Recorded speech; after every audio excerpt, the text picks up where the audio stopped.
대들면 네 부모까지 잡아다가 무인도로 보낼 수도 있어 라는 식의 말까지 듣고 아무 말 하지 못했던 사람이 윤일병이었습니다. 우린 이런 게 사건화가 되고 끝내는 사망을 하고 나서야 그 상황을 알고 있을 정도로 사실 군이 이제서야 조금씩 대중에게 공개되고 그런 것들 군 자체 내에서 뷰를 잡아나가는 과정이고, 그런 것처럼 우리는 군 내에 있었던 덮여져 있었던 이야기를 많이 알고들 있습니다. 그런 부분에 대해서 저도 마찬가지로 한 개인의 이야기로 계속 이슈화할 것이 아니라 이런 걸 계기로 군도 바뀌고 또 우리 국민도 바뀌는 계기가 되어야 된다, 이렇게 생각합니다. 굳이 이걸 가지고 자꾸 이슈화해 나가는 것보다는 지금 되게 중요한 게 대한민국의 군은 바뀌어야 되고 대한민국의 국민도 바뀌어야 되고, 그리고 또 북핵 실험이 성공하는 이런 와중에 우리가 해야 될 것이 무엇인가, 집중해야 될 것이 무엇인가를 봐야 할 것 같습니다. 자, 우리 장관님, 요걸 한번 봐주세요.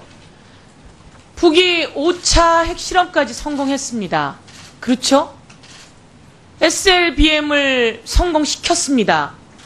그런데 우리 국민은 무슨 걱정을 하냐면 북핵은 남쪽을 향해 터지지 말아야 합니다. 그런데 그렇지만 우리는 이것에 대비하는 대비 태세가 있어야 되는 거 아니겠습니까? 실제로 핵실험에 성공했다는데, 그리고 그게 자꾸 커져간다는데, 북을 핵 보유국가로 인정할 수 없다고 우리는 이야기하지만 실제로 핵실험이 성공했는데 우리 국민은 불안하기 짝이 없는데 1.7km 내에 모든 건물은 붕괴된다는 거 아닙니까? 그리고 2km 내에 대부분의 사람들은 사망한다는 거 아닙니까? 반경 5km 내에 피해는 엄청나게 심각하다는 거 아닙니까? 우리는 북핵 실험, 북의 도발에 대비한 국방 대책을 세워야 함과 동시에 대국민 안전 피해 대책도 세워야 하는 겁니다. 근데 이런 시점에 저희가 그 발언이 긴가 아닌가 이런 얘기보다는 이제 좀 더 큰 부분으로 가면 좋겠다라는 말씀을 드리고요. 과연 국방부 장관님, 이렇게 핵 피격 시 우리가 대비할 수 있는 대비 태세는 갖추고 있습니까? 이렇게 물었더니 답변이 뭐라고 왔냐면 국민안전처와 함께 대책을 세우고 있다, 이렇게 나왔는데 언제까지 계속 대책을 세울 건가요? 우리 국민은 어떻게 대비해야 되는 거죠? 그러니까 적의 핵공격 시의 피해는 군은 이제 군 자체의 여러 가지 보호 대책을 강구하는 것이고, 국가 차원에서는 이제 민방위나 이런 민방위로 대책을 세울 수가 있어요? 통해서 군이 국민을 이렇게 통제하거나 할 수는 없지 않습니까? 그런 상황에도. 그래서 이제 국가 차원에서 대피 시설이라든지 북핵이 터진다고 혹시 가정을 하는데 거기를 군이 함께하지 않으면 어떻게 합니까? 아니, 평상시에 이제 대응을 함에 있어서 그렇다는 말씀입니다. 그러니까 이제 제가 드리고 정부 싶은 차원의 말씀은 노력이 우리는 실제로 위험에 처해 있습니다. 그럼 이 위험에 처해 있는 대국민 대책들이라고 하는 것을 적극적으로 검토해야 되는 시점이다. 이 부분에 대해서 국민안전처, 국방 같이 해야죠. 핵 부분의 이야기가 있는데 당연히 핵은 터지지 말아야 합니다. 억제해야 되고, 이것에 대해서 우리가 킬체인이든 KAMD든 이야기를 하지만 이것에 대한 대책들을 만들어 나가는 것이 여든 야든 정치권이든 국방부가 해야 될 일이다, 이렇게 말씀을 드릴게요. 이거에 대한 대책을 국민안전처가 수립하고 있습니다, 이렇게 대답하지 마시고요. 좀 더 국민이 다가오는 대안들을 만들어 주실 걸 촉구하겠습니다. 예, 알겠습니다. 다음은 성주 골프장으로 선정했을 때 국방부의 답변이 지역 주민에 따라 성주 골프장으로 선정했다, 이렇게 말씀하셨죠? 성주군에서 지역 주민들의 의견을 들어서 세 개의 민유지 부지를 검토해달라고 요청을 해서 그 결과. 그러면 이제 성주 지역 주민의 뜻에 따라 성주 골프장으로 선정을 했는데 김천 시민, 또 성주 시민, 원불교 이쪽이 전부 다 와서 상경 집회까지 했어요. 그럼 이분들의 주민의 뜻은 어떻게 할 건가요? 그래서 이런 것들을 조절해 나가는 조절 능력들을 가져야 되기 때문에 그 주민들의 뜻은 어떻게 할 건지에 대한 대안도 만드셔야 될 거라고 주장하고 싶습니다. 그분들의 그런 뭐 요구사항 뭐 이런 거에 대해서 저희들이 충분히 설명의 기회를 통해서 이해시킬 부분도 있고 또 저희들이 경청할 부분도 있고 뭐 그런 노력을 지금까지도 기울여 왔고 앞으로도 그렇게 기울이도록 그렇게 하겠습니다.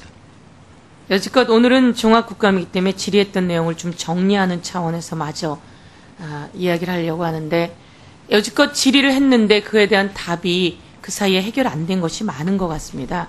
오늘 병무청장님 옆에 계시지만 국방부에서는 그 군 정원을 늘릴 부분, 정원을 채워야 하는 걸 촉구하고 그래서 병무청에서는 더 많은 인원을 징집해야 하고 그런데 현역 공무 부적합자는 계속 늘어나고 그러면서 군의 어려움 이런 여러 가지가 있었습니다. 두 분이 좀 조율하셨습니까?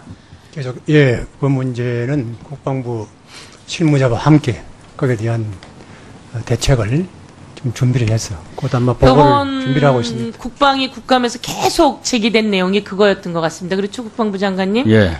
병무청과 국방부가 같이 그 부분을 조율해서 2023년에 우리 숫자가 줄을 가능성이 있지만 그때 가서 대책하더라도 지금 해야 하는 대책은 우리가 국방위 국감에서 계속 질의한 부분은 좀 해결책을 내놓으셨으면 좋겠습니다. 잘 알겠습니다. 예. 그 다음은 제가 이제 여성 국회의원이기 때문에 여군 관련한 육군, 해군, 공군, 여군 용모 규정 제가 해군 때도 말씀드려서 청순하게 화장한다 뭐 이런 거는 고친다고 해군 참모총장께서 이야기하셨습니다. 육군도 마찬가지입니다. 과도하게 사회의 유행을 따르는 것을 금한다. 공군은 선정적인 색상은 피해라. 이런 표현은 굳이 용모 규정이라고 하는 부분에 둘 필요가 없다라고 봅니다. 그래서 이 부분에 대해서 논의하셔서 손질을 좀 했으면 좋겠습니다. 예. 알겠습니다. 그 다음에 예. PX에서 의류 품목이 56개 정도 됩니다. PX에서 의류 품목이. 우리 병사들을 위한 의류 품목인데요. 여기에 여군을 위한 의류 품목은 스타킹 2종류밖에 없다고 그래요. 그래서 이제 여군을 위한 의류 품목도 필요하지 않느냐라고 저희가 생각했더니 그에 대한 생각을 못했다는 거예요. 그래서 우리가 이제 발상의 전환이 필요하고 여군 1만 명 시대를 넘어섰잖아요.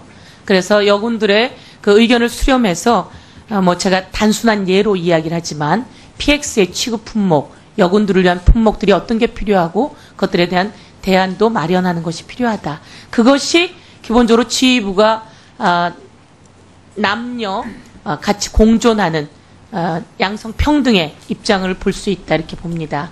근데 이것에 대해서 생각도 못했다고 하니까 사실 답변이 황당하긴 하지만 제기하면서 그걸 고쳐줄 것을 요구합니다. 예. 예. 검토하겠습니다. 예. 그리고 지난번에 한 의원께서 질의를 하셨었는데요. 우리 여군은 아이 출산을 같이 합니다. 그래서 아이를 데리고 있는 여군에게 숙소 배정의 우선권도 좀 주셨으면 좋겠고요. 그 다음에 아이 출산을 위한 산부인과 주변에 없습니다. 그것에 대한 대책도 좀 만들어 주셨으면 좋겠습니다. 그리고 더불어서 어린이집 대기자 수가 약 3,000명가량 되더라고요. 당장 일을 해야 되는 여군 엄마에게는 사실 어린이집 대기자 수라고 하는 것이 엄청난 부담으로 오는데요. 국가 예산이 좀 들어가긴 해야 되겠지만 그 대기자 수를 줄일 수 있게 대책을 좀 만들어주면 여군들이 나라의 일을 하는데 공무하는데 훨씬 더 편안할 거다 이렇게 하고 싶습니다. 예, 잘 검토하겠습니다. 네, 서영교 의원님 수고하셨습니다. 1차 주질이 이제 마지막 순서입니다. 우리 존경하는 김종대 의원님 질의해 주시기 바랍니다. 예, 정의당의 김종대 의원입니다.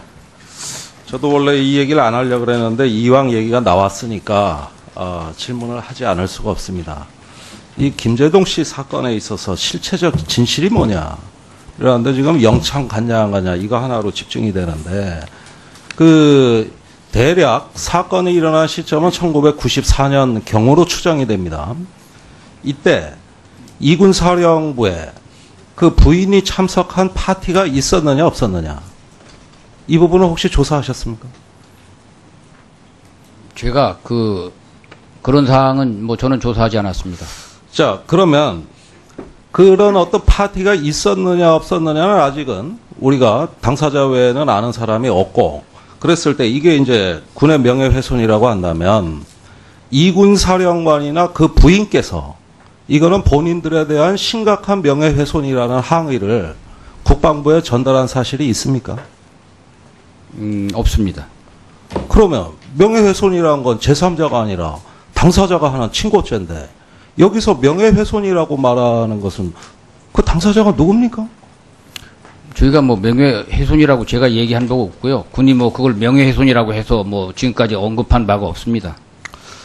이후에도 이런 사건과 유사하게 현역 병사가 어떤 그 군인이나 군인 가족의 사적인 행사에 동원되는 사례가 있는지 여부도 한번 살펴보셨습니까? 그러한 사례는 과거에 뭐 간혹 있어 와서 우리들이 경계하는 사안입니다. 매우 명예롭지 못한 대목이죠. 그런 사례가 있다면은. 그렇습니다. 예. 2013년에 그 해군 저도 작전 시설입니다, 여기. 여기에서 해군 부인들의 파티가 있었다는 건 알고 계십니까? 지난번에 제가 뭐 공개했어요. 법사위에서도 또 그런 예, 해군 얘기가 총장 있어서 알고 있습니다. 그때 그 파티의 사회는 누가 봤습니까? 정원 장교가. 허허, 이거 참 점입가경이에요, 점입가경. 그리고 거기에 보니까 그 사진에 보니까 현역 간부들이 많이 나오던데 병사들이 서빙도 했죠? 병사 2명이 있었어요. 마이크 좀 켜주세요. 이거 왜 안 나옵니까? 예. 자, 그러면은 지금까지도 이제는 저기 방위병이 아니라 장교가 동원돼가지고 이런 파티의 사회를 보고 여러 가지 민망한 장면이 나오던데 이게 명예로운 짓입니까? 사과하셨어요? 총장님. 제가 국정감사하면서 사과를 드렸습니다. 자, 진짜 명예가 뭡니까? 진짜 명예는 이런 짓을 하지 않는 그런 군이 명예입니다. 오늘날 많은 군에서의 이 고위 장성들의 명예가 부하로부터 존중과 신뢰라는 그 본질을 벗어나서 마치 자신이 가진 권력을 행사함으로써 얻는 명예라면 이것은 명예가 아닙니다. 진정한 명예의 본질을 이제는 찾아야 될 때라고 생각합니다. 더 이상 김재동 사건으로 소모적인 논쟁이 없었으면 좋겠습니다. 예, 앉으시고요. 김 의원님, 저도 같은 생각을 가지고 있고 또 법사위에서 아까 말씀하신 그런 사안에 대해서는 저도 유감스럽고 죄송한 일이다. 예, 저기 한마디만 더 말씀드리자면 사건의 실체적 진실은 그 당시 상황을 다 재구성해야 완성이 됩니다.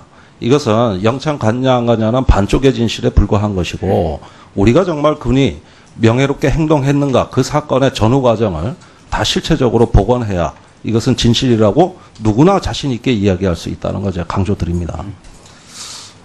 다음으로 이제 그 말씀드릴 것은 이 성주에 새로운 부지로 이제 사드 배치가 결정이 됐는데 지금까지 이 정부가 굉장히 지탄받는 건 뭐냐 하면은 이런 걸 사전에 주민들과 협의하고 의견을 수렴하는 절차가 너무 미흡할 뿐만 아니라 국회에서 이 부분을 검증받는 부분도 절차가 없다는 데 있습니다. 사실은 이렇게 새로운 부지를 결정함에 있어서 지자체뿐만 아니라 주민을 상대로 한 공청회라든가 더 심지어 더 나아가서는 주민 투표라든가 여러 가지 다양한 갈등 관리 전략이 있을 수 있습니다. 시행된 게 뭐가 있죠?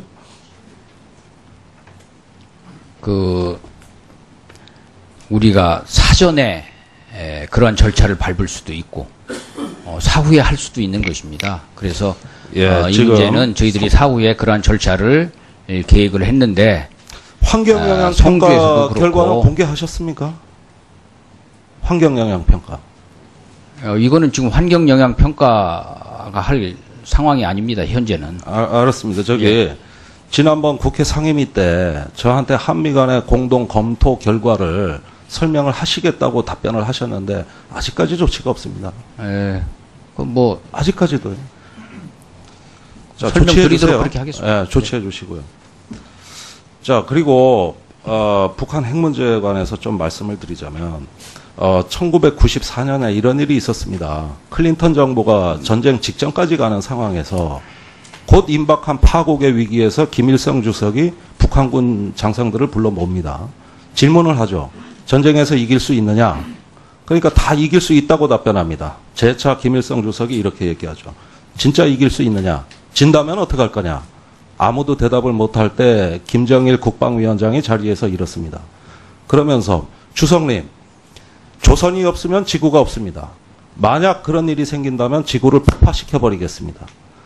회의가 끝난 후에 김정일 위원장이 황장엽, 당시 직책은 모르겠습니다만 황장엽 씨한테 내가 이길 수 있는 전략을 준비했으니 주석님께 잘 말씀드려달라. 이런 부탁을 하죠. 그리고 3년 후에 황장엽 씨가 망명을 합니다. 북한이 오늘날 핵을 개발하고 저렇게 어떤 그 막가파식 도발을 하는 배경에 보면은 항상 막다른 골목에 처해서 이제는 더 이상 출구가 없다는 포위되어 있다는 극단의 절박성 속에서 여차하면 자폭이라도 할 수 있는 심정으로 핵미사일에 극도로 집착하고 있다. 저는 이렇게 판단이 듭니다. 항상 그 포위되어 있다는 북한, 이런 북한에 대해서 우리가 강경책이냐 온건책이냐를 두고 보수진보로 갈라져 한 25년을 싸워왔습니다. 그런데 이런 구도야말로 참으로 한심한 상황이라고 말씀드릴 수 있는 것이 강경책이나 유화책은 국가가 다 구사해야 되는 정책입니다.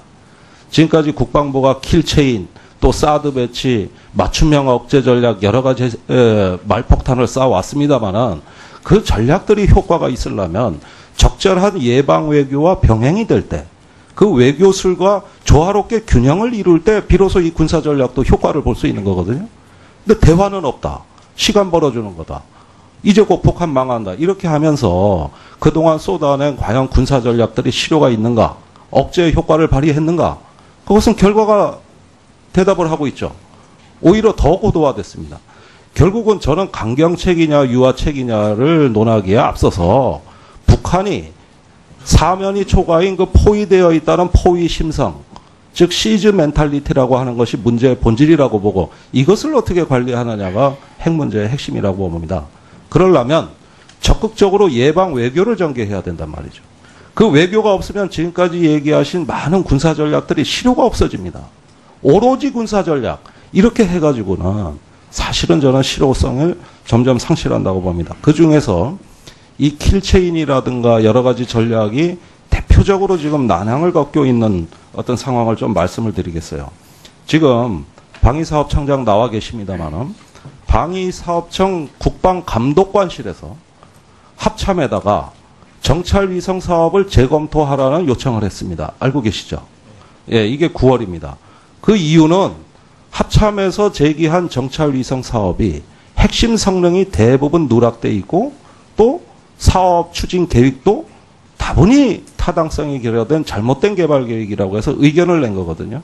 그 사이에 한민구 장관님께서는 이런 킬체인의 정찰위성 사업을 앞당기라고 또 얘기하고 계십니다. 이 모순된 상황을 우리가 어떻게 이해할 것이냐. 방위사업청 감독관실 얘기대로라면은 이건 킬체인의 첫걸음이 정찰위성인데 이거 띄워봤자 킬체인은 그냥 깡통체인입니다. 제 성능 발휘가 안 된다는 거예요. 그리고 이런 견제 기능을 발휘한 방사청이 정말 잘했다. 이렇게 일하시라고 감독관 만든 거거든요. 이거 돈이 어마어마하게 투입되는데 이런 킬체인을 구축해가지고 사실은 흉내는 내지만 실효가 없습니다. 지금 이 부분에 대한 어떤 거 합참과 방위사업청 간의 검토 내용은 뭡니까? 그것은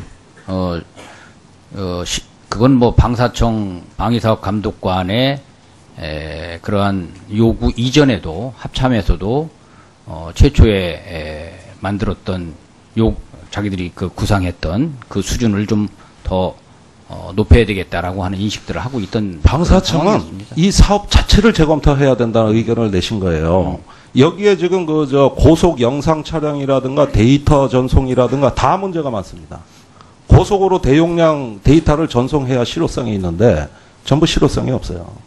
그런 게 ROC에 누락돼 있기 때문이에요. 그걸 보완하라는 겁니다. 그러니까 그런 것들을 합참에서 충분히 보완을 해. 보완하다 보면 지금 아직 그 사업이 착수가 안 돼 있는 사업이지 않습니까? 네. 이런 걸 검토하다 보면 지연되는 게 인지상정 아닙니까? 그게 그건 이제 사실 기술적인 부분이기 때문에 그것을 담당하는 이제 ADD나 이런 데에서 기술적 검토가 진행되고 있는 상황이기 때문에 거기에 따라서 가능한 것입니다. 추가 질의하시죠. 예. 김종대 의원님 수고하셨습니다. 의 여러 가지 보호 대책을 강구하는 것이고 국가 차원에서는 이제 민방위나 이런 민방위로 대책을 통해서 세울 수가 있어요? 통해서 군이 국민을 뭐 이렇게 통제하거나 할 수는 없지 않습니까? 그런 상황에도. 그래서 이제 국가 차원에서 대피 시설이라든지 북핵이 터진다고 혹시 가정을 하는데 거기를 군이 함께하지 않으면 어떻게 합니까? 아니 평상시에 이제 대응을 함에 있어서 그렇다는 말씀입니다. 그러니까 이제 제가 드리고 정부 싶은 차원의 말씀은 노력이 우리는 다해진다는 실제로 것입니다. 위험에 처해 있습니다. 그럼 이 위험에 처해 있는 대국민 대책들이라고 하는 것을 적극적으로 검토해야 되는 시점이다. 이 부분에 대해서 국민안전처, 국방 같이 해야죠. 핵 부분의 이야기가 있는데 당연히 핵은 터지지 말아야 합니다. 억제해야 되고 이것에 대해서 우리가 그 킬체인이든 뭐 KAMD든 이야기를 하지만 이것에 대한 대책들을 만들어도 북핵 실험이 성공하는 이런 와중에 우리가 해야 될 것이 무엇인가, 집중해야 될 것이 무엇인가를 봐야 할 것 같습니다. 자, 우리 장관님, 요걸 한번 봐주세요. 북이 5차 핵실험까지 성공했습니다. 그렇죠? SLBM을 성공시켰습니다. 그런데 우리 국민은 무슨 걱정을 하냐면 북핵은 남쪽을 향해 터지지 말아야 합니다. 그런데 그렇지만 우리는 이것에 대비하는 대비 태세가 있어야 되는 거 아니겠습니까? 실제로 핵실험에 성공했다는데 그리고 그게 자꾸 커져간다는데 북을 핵 보유국가로 인정할 수 없다고 우리는 이야기하지만 실제로 핵실험이 성공했는데 우리 국민은 불안하기 짝이 없는데 1.7km 내에 모든 건물은 붕괴된다는 거 아닙니까? 그리고 2km 내에 대부분의 사람들은 사망한다는 거 아닙니까? 반경 5km 내에 피해는 엄청나게 심각하다는 거 아닙니까? 우리는 북핵 실험, 북의 도발에 대비한 국방 대책을 세워야 함과 동시에 대국민 안전 피해 대책도 세워야 하는 겁니다.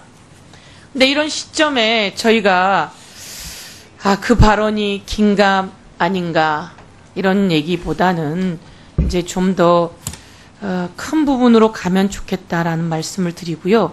과연 국방부 장관님 이렇게 핵 피격 시 우리가 대비할 수 있는 대비 태세는 갖추고 있습니까? 이렇게 물었더니 답변이 뭐라고 왔냐면 국민안전처와 함께 대책을 세우고 있다. 이렇게 나왔는데 언제까지 계속 대책을 세울 건가요? 우리 국민은 어떻게 대비해야 되는 거죠? 그러니까 적의 핵 공격 시의 피해는 뭐 군은 이제 군 자체 나가는 것이 여든 야든 정치권이든 국방부가 해야 될 일이다 이렇게 말씀을 드릴게요. 이거에 대한 대책을 국민안전처가 수립하고 있습니다. 이렇게 대답하지 마시고요. 좀 더 국민이 다가오는 대안들을 만들어 주실 걸 촉구하겠습니다. 예, 알겠습니다. 다음은 성주 골프장으로 선정했을 때 국방부의 답변이 지역 주민에 따라 성주 골프장으로 선정했다 이렇게 말씀하셨죠? 성주군에서 지역 주민들의 의견을 들어서 3개의 민유지 부지를 검토해달라고 요청을 해서 그 결과 그러면 이제 성주 지역 주민의 뜻에 따라 성주 골프장으로 선정을 했는데 김천 시민 또 성주 시민 원불교 이쪽이 전부 다 와서 상경 집회까지 했어요.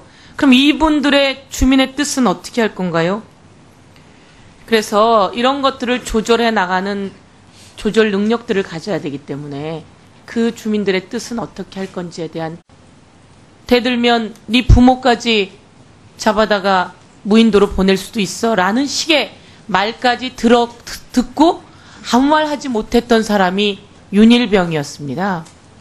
우린 이런 게 사건화가 되고 끝내는 사망을 하고 나서야 그 상황을 알고 있을 정도로 사실 군이 이제서야 조금씩 대중에게 공개되고 그런 것들 군 자체 내에서 규율을 잡아나가는 과정이고, 그런 것처럼 우리는 군 내에 있었던 덮여져 있었던 이야기를 많이 알고들 있습니다.